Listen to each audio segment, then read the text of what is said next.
రోజు రోజుకి గోల్డ్ రేట్లు పెరుగుతున్నాయి. తాకట్లో ఉన్న బంగారానికి వడ్డీలు పెరుగుతున్నాయని టెన్షన్ పడుతున్నారా? కొమ్మూరి గోల్డ్ వచ్చాక ఆ టెన్షనే పోయింది. కొమ్మూరి గోల్డ్ 150 కోట్ల ఆస్తిపరుడు అయినా కూడా తన కొడుకు చేతిలోనే అత్యంత దారుణంగా చంపబడ్డాడు ఓ వ్యక్తి.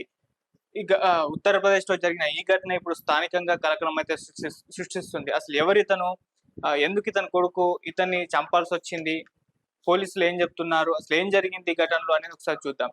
ఇతని పేరు హరిహోం చౌదరి. ఇతను ఉత్తరప్రదేశ్ రాష్ట్రానికి చెందిన గజియాబాద్ లోని మోదీ నగర్ లో ఉంటాడు. సో అక్కడే అతని నివాసం ఉంటుంది కూడా. ఇతను అక్కడ చుట్టుపక్కల గ్రామాల్లో నే పేరున్న ఒక రైతు. దాదాపు 100 ఎకరాల ఆసామి కూడా. ఇతని బిజినెస్లు ఇవన్నీ కలుపుకొని 150 కోట్లకు పైచీలకే ఇతనికి ఆస్తుంది. సో ఇంత ఆస్తులు అయితే ఉన్నాయి అతనికి. ఇతని వైఫ్ వచ్చేసరికి అనిత, అలాగే ఇతనికి 2 కుమారులు, ఒకటి నిషా అలాగే నిఖిల్, వీళ్ళిద్దరు కూడా కుమారులు. అయితే ఇతనికి తన కుమారుడైన నిఖిల్ తోటి విభేదాలు, ఆస్తి తగాదాలు రావడం అయితే జరిగింది.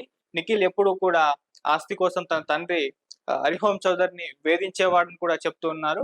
సో అలా నిఖిల్ కి సంబంధించి అతను తుంటరని, అతనికి తాగుడు అలవాటు ఉందని చెప్పేసి అలా తాగేసి ఎప్పుడు కూడా ఆస్తులకు సంబంధించి మొత్తం ఆస్తి కావాలని చెప్పేసి తండ్రితో గొడవ పడేవాడని, అలా నిత్యం తండ్రి కొడుకుల మధ్య ఆస్తికి సంబంధించిన గొడవలు మొత్తం కూడా జరిగేవని చెప్పేసి అక్కడ స్థానికులు కూడా చెప్తున్నారు. అయితే ఇలా కొడుకు ఆస్తుల కోసం వేధిస్తున్నాడని చెప్పేసి తండ్రి ఏం చేశాడంటే దాదాపు 7 ఎకరాలు అతని పేరు మీద రాసిచ్చాడు. అలాగే చుట్టుపక్కల తనకున్న దుకాణాలని కూడా ఆ నిఖిల్ కు ఇవ్వడం అయితే జరిగింది. అయితే ఇచ్చిన తర్వాత కొద్దిగా బానే ఉంది. ఆ తర్వాత కొంతకాలం తర్వాత అతనికి ఏమనిపించిందో తెలియదు కానీ నిఖిల్ కు ఇంకా ఆస్తి కావాలని చెప్పేసి మళ్ళీ తండ్రిని వేధించడం అయితే మొదలు పెట్టేశాడు. సో నాకు ఈ ఆస్తులు సరిపోవు, ఇంకా కావాలి ఇంకా కావాలని చెప్పేసి ఆ రకంగా వేధించడం స్టార్ట్ చేశాడు.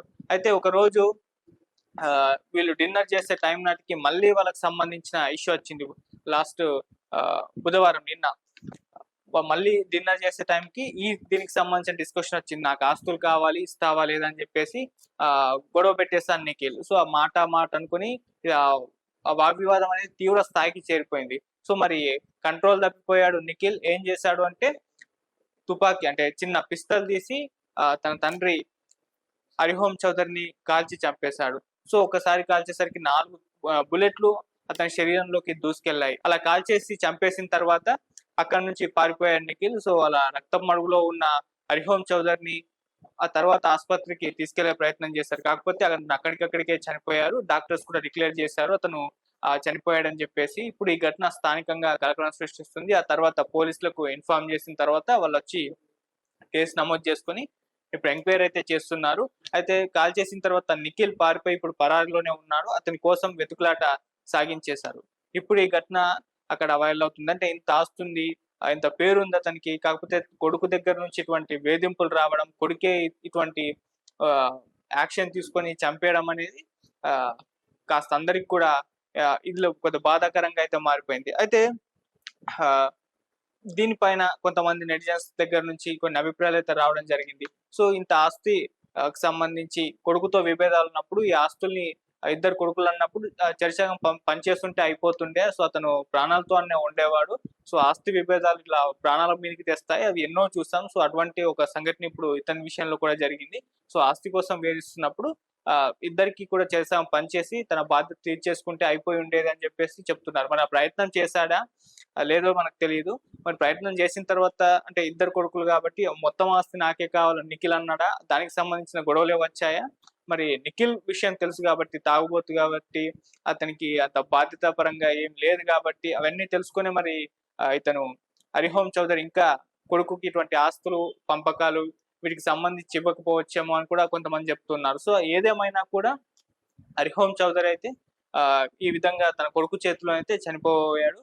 మరి ఇప్పుడు నిఖిల్ ని పట్టుకునేందుకు పోలీసులు ప్రయత్నిస్తున్నారు. అతను పట్టుకున్న తర్వాత మరి ఇటువంటి ఒక అంటే తండ్రినే చంపేంత వరకు అతను ఎందుకు వెళ్ళాడు, ఈ మొత్తం కూడా ఎంక్వైరీలు అయితే తేలే అవకాశం కూడా కనిపిస్తుంది.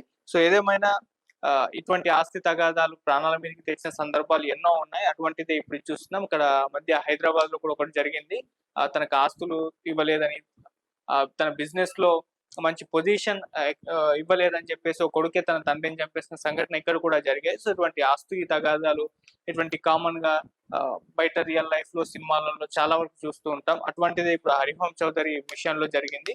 మరి చూద్దాం ఈ నిఖిల్ ఎప్పుడు పోలీసులు పట్టుకుంటారో, మరి అతను ఏం చెప్తారో, అతను వర్షన్ ఏంటో తొందరలో అయితే తెలిసే అవకాశం కూడా కనిపిస్తుంది. Thank you so much.